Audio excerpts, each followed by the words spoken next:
السلام عليكم ومرحبا بكم معي في وصفة جديدة من وصفات مطبخ محمد. وصفة اليوم إن شاء الله راح نشوفوا الطريقة الصحيحة اللي نحضروا بها الموسكوتشو، وكيف نتحصل على موسكوتشو يكون خفيف، يكون طري داخل، وأيضا يبقى طالع، يعني يبقى حافظ على القوام تاعو، ما يعاودش ينزل كي نخرجوه من الفرن. نتمنى إن شاء الله الوصفة تاع اليوم راح تنال إعجابكم. أما فيما يخص المقادير، راح نحتاج كوب من السكر اللي هي حوالي 200 غرام من السكر، عندنا 300 غرام من الفرينة أو الدقيق الأبيض اللي هي 2 كوب وتقريبا نصف الكوب، عندنا أيضا 150 غرام من الزيت، 100 غرام من الحليب، وراح نحتاج 5 غرامات من الفانيلا، القليل من قشور الليمون، وعصير نصف حبة ليمون. عندنا أيضا 2 أكياس من الخميرة الكيميائية اللي هي 20 غرام، وراح نحتاج حوالي 5 حبات من البيض. نجوزوا الآن نشوفوا طريقة التحضير. راح نبدأ بسم الله في طريقة التحضير. في الأول راح نغربل الكمية تاع الفرينة، وهذا الكوب الثالث، لاحظوا الكمية تاع الكوب الثالث. نضيف أيضا الفانيلا والخميرة الكيميائية، ونضيف أيضا رشة ملح. بالنسبة للبيض راح نفصل الصفار عن البياض. بسم الله.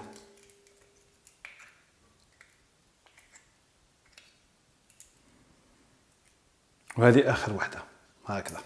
بياض البيض نعاود نغلفه مباشرة بكيس بلاستيكي، وراح نعاود نحطوه في المجمد، نخلوه حوالي 20 دقيقة في المجمد.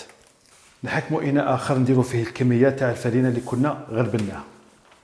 نحكموا الآن كسرونة ونديروا فيها الكمية تاع الزيت، وراح نحط الزيت فوق النار ونخلوه حتى يدفى فقط، يعني ما نخلوش يسخن بزاف.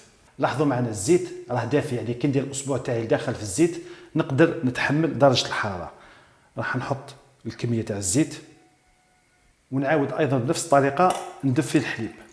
نخلطوا الان الزيت مع الفرينة وباقي المكونات جيدا هكذا حتى نتاكد انه الفرينة تاعنا تشربت كامل الكمية تاع الزيت. راح نبدا الان نضيف في الكمية تاع الحليب، ندير الكميه الاولى تاع الحليب ونخدمها مع الفرينه،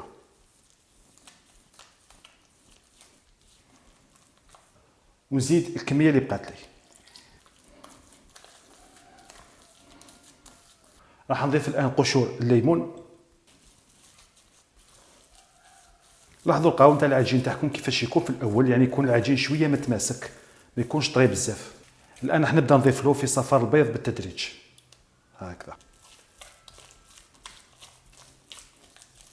ونضيف له هذا الجزء اللي بقى لنا.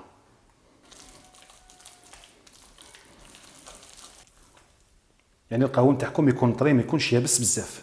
الان راح نعاود نغطيه وراح نخلوها جانبا. هنا رانا خرجنا بياض البيض من المجمد. انتم اذا كان عندكم الوقت زيدوا خلوه فتره اطول، لانه كل ما برد بياض البيض مليح راح يعطيكم نتيجه احسن، وايضا الموسكوتشو تاعكم راح يكون خفيف. كما لاحظتوا احنا استعملنا 5 حبات من البيض، ومن المستحسن البيض تاعكم يكون كبير، يعني البيض ما يكونش صغير. كاين بزاف ناس يعني نفس الوصفه يستعملوا فيها 2 حبات ولا 3 تاع بيض، وحنا استعملنا 5 حبات من البيض. نعطيكم نظريه في الموسكوتشو، يعني اذا طبقتوها راح ينجح لكم دائما. كل ما كان عدد البيض قليل في الموسكوتشو والنسبه تاع الحليب تكون عاليه، الموسكوتشو تاعكم راح يكون ثقيل. يعني هذه نظريه حفظوها مليح. كل ما كان عدد البيض قليل في الموسكوتشو، لانه كان يخدم 2 حبات بيض ولا 3 حبات بيض ويقول لك الموسكوتشو تاعي يطلع الموسكوتشو لانه فيه الخميره، لكن راح يجي ثقيل.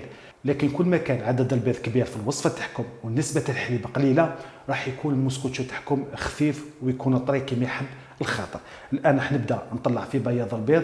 في الاول راح نضربه وحده فقط، يعني نفتح البيض تاعنا، من بعد راح نضيف له الكميه تاع عصير الليمون. نضيف الان عصير الليمون. بالنسبه للكميه تاع السكر راح نقسمها على 3 مرات. ندير الجزء الاول هكذا،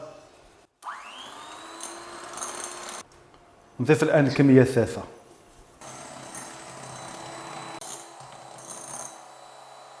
لاحظوا القوام تاعو كيفاش يكون متماسك، يعني كي نقلبوا الصحن تاعنا ما راحش يطيح. لاحظوا كي تلحقوا لهذه الدرجه تتوقفوا.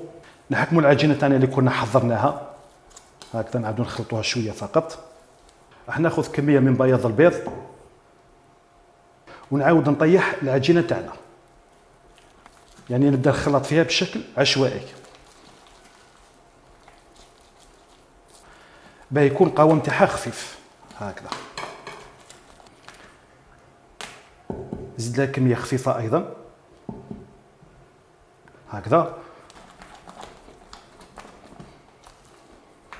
يعني يصبح عندي المزيج خفيف. كي نلحقوا لهذه الدرجه راح نبدا نضيف في بياض البيض هكذا، وراح نبدا نخدم الان بطريقه التموج هكذا، غير بشويه فقط. نضيف ايضا كميه اخرى.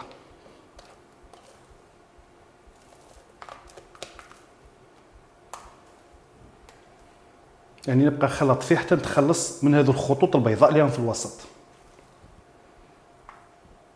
لاحظوا الان القوام اللي حين تحصلوا عليه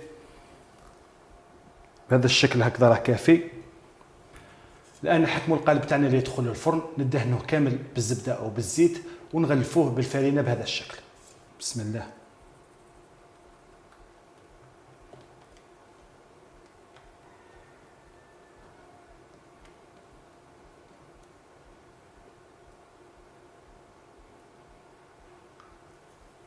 بعد ما نجهزوه بهذه الطريقه الان راح نخبطوه مره ولا اثنين على سطح العمل، مره اثنين وهذه هكذا ثلاثه.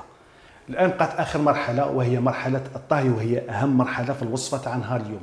كاين بزاف يحضر الحلوى هذه بنفس المراحل اللي قمنا بها او بمراحل اخرى، لكن بمجرد انه يدخلها للفرن، يعني في الفرن داخل تطلع لهم مليح، بمجرد انهم يخرجوها من الفرن تعاود تنزل، وهذا راجع لدرجه حراره الفرن.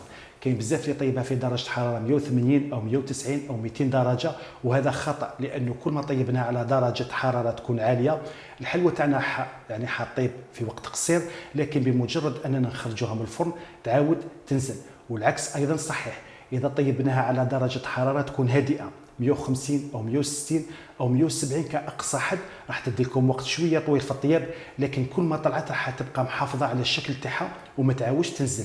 لذلك الان راح نطيبها على درجه حراره 160 درجه، الفرن تاعنا يكون مسخن مسبقا على الاقل 15 دقيقه. هنا بعد ما نخرجوها من الفرن شوفوا ما شاء الله الحجم تاعها كيفاش يكون. الان حنخلوها جانبا حتى تبرد، من بعد ننزعوها من القالب. هنا بعد ما نزعناها من القالب شوفوا ما شاء الله الشكل تاعها كيفاش يكون، يعني راح تكون عاليه وتبقى محافظه على نفس القوام. بالنسبه للمده تاع الطهي يعني خليتها ساعه كامله لداخل في الفرن. شوفوا ما شاء الله القوام تاعها كيفاش يكون، لاحظوا معنا راح يكون طري وراح يكون قوام اسفنجي. لاحظوا، شوفوا الله يبارك. هذه هي النتيجه النهائيه الوصفه تاعنا تاع اليوم. نتمنى ان شاء الله ان تكون نالت اعجابكم، والى الملتقى في وصفه اخرى ان شاء الله، والسلام عليكم ورحمه الله تعالى وبركاته.